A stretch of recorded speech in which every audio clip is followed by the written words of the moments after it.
For nearly 3 decades after World War II ended, the world moved on. Cities were rebuilt. Empires collapsed. New generations were born who only knew the war from textbooks and photographs.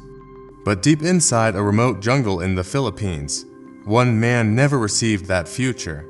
He was still at war. Imagine living every single day believing the enemy is nearby. Every sound could be an ambush. Every shadow could be a trap. Every leaflet could be a lie.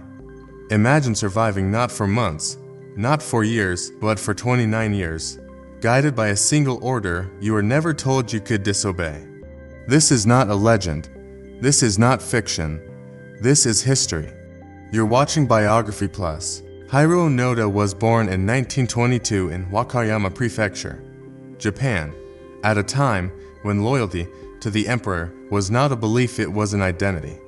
From childhood, he was taught that surrender was worse than death, that obedience was sacred, and that a soldier's duty did not end unless he was killed or officially relieved of his mission.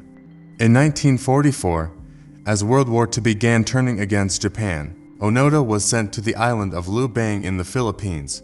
His orders were precise and absolute. He was instructed to conduct guerrilla warfare, gather intelligence, sabotage enemy operations, and most importantly, never surrender. You may have to live without food. You may have to live without supplies. But under no circumstances are you to give up your weapon or your mission. Those words would define the rest of his life. When American forces landed on Lubang, Japanese defenses collapsed quickly. Bombardment, chaos, retreat. While many soldiers were killed or captured, Onoda disappeared into the jungle along with 3 other men. As the war officially ended in 1945, they never saw the surrender. They never heard the emperor's broadcast. For them, the war did not end, it simply changed shape. At first, the group believed Japan would return for them. Weeks turned into months. Months turned into years. Supplies ran out. Uniforms rotted away. Rifles were repaired again and again using jungle materials. They survived on bananas, coconuts, stolen rice, and whatever they could hunt. They avoided villagers. They avoided roads. They avoided contact at all costs. When leaflets were dropped claiming that Japan had surrendered, they dismissed them as enemy propaganda.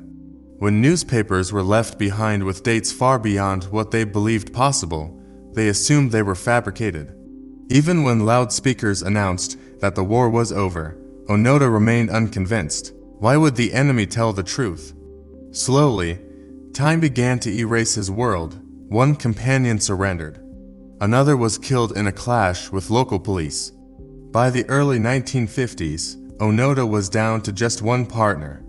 By 1972, he was completely alone but still a soldier. He continued patrols. He continued sabotage.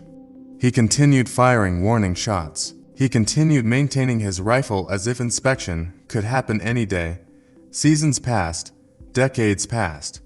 The world entered the space age while Onoda remained locked in 1944. To him, the jungle was not isolation. It was duty. When Japanese search parties tried to find him, he hid.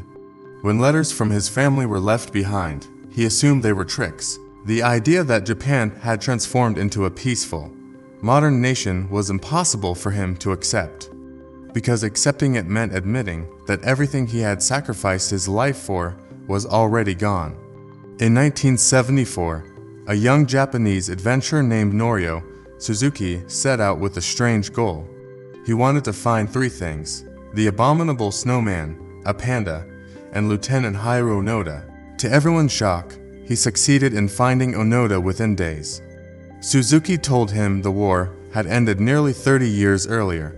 Onoda listened calmly and refused to surrender. "There are orders," he said. "I will not lay down my arms unless my commanding officer tells me to." And so the impossible happened. Japan located Onoda's former superior officer, Major Yoshimi Taniguchi, now an elderly civilian. He was flown to Lubang, on a quiet jungle clearing. Nearly 3 decades after issuing his last command, Taniguchi formally relieved Hiroo Onoda of duty. Only then did Onoda remove his rifle. Only then did World War II finally end for him.